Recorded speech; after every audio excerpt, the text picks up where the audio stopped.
Hey guys, my name is Bryce. As you may have seen from my previous videos, I typically film against a white backdrop, but I'll be doing a follow-up video to this where I'll be sketching.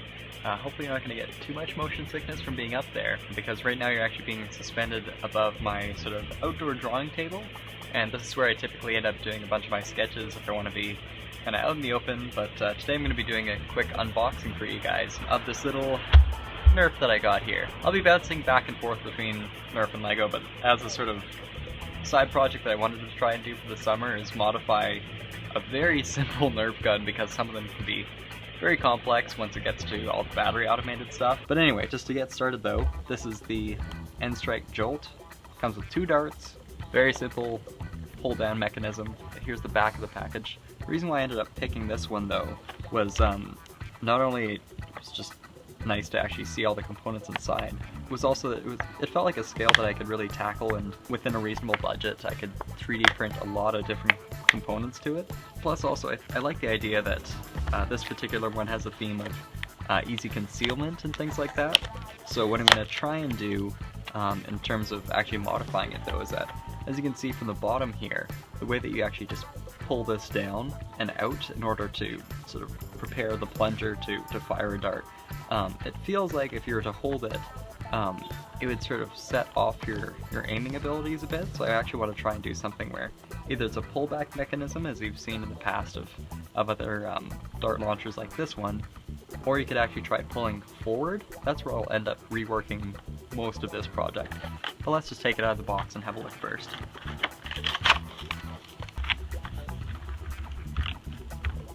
Okay, so here we have it. I'm not going to fire it obviously because I'll have it go well into my neighbor's yard, but the way it loads is you actually have a little springing receiver here, which is kind of interesting. I guess it sort of helps load it in place. And then to have it ready to launch, you essentially pull down on this, like that. Gives it a nice little click, and then to fire, has a fair bit of kick on it too, which is great. But as you can see, this goes up, this springs forward. Pretty simple, and I'm going to try and modify it and see if it still hangs in there. But anyway, the next video I'm going to do is essentially my concept idea of how I'll try and plan to modify this, and just different variations I can try before I get to CAD and before I get to printing and before I get to play with this thing again. So before I go though, I'm going to go over the pros and cons of this one. Obviously it wins ultimately in how ergonomic it feels, both for a large hand and a set of smaller hands would easily be able to reach within all these little grips here. It's ambidextrous, which I really appreciate, being left-handed. The colors and everything is really vibrant, which I'm into, but not only that, it's just great to sort of see how the mechanism actually works. It's very straightforward, very reliable.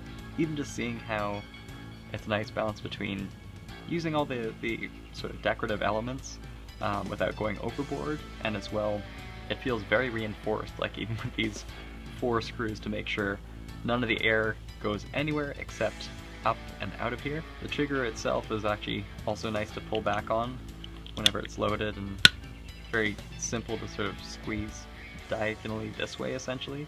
But I mean, you can even see where the fulcrum is. That makes sense the way it goes. So now for the cons, which aren't really cons. I can't actually detract from this much at all.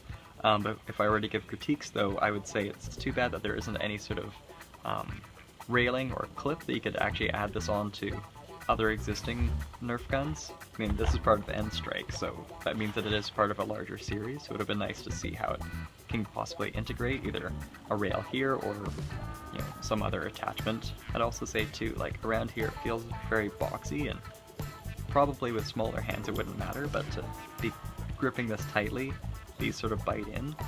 So I might see if there's like a way to round this over. It'd be nice to see if you're trying to reload from an inventory, you could actually have clips added to the top and the sides, or somewhere near the bottom, because while this does work, it's not terribly attractive, but it still works. So that concludes my review of the NERF Jolt. I would do a range test, but there's nowhere I can really film this that would actually offer enough room. I might have one in a follow-up video once I actually get closer to production between how it looks initially versus how it ends up developing, so I can kind of actually measure out what my distance is of how far my modified blaster can go with versus what you get right out of the box. I'd say in summary though, a very, very solid, very compact blaster.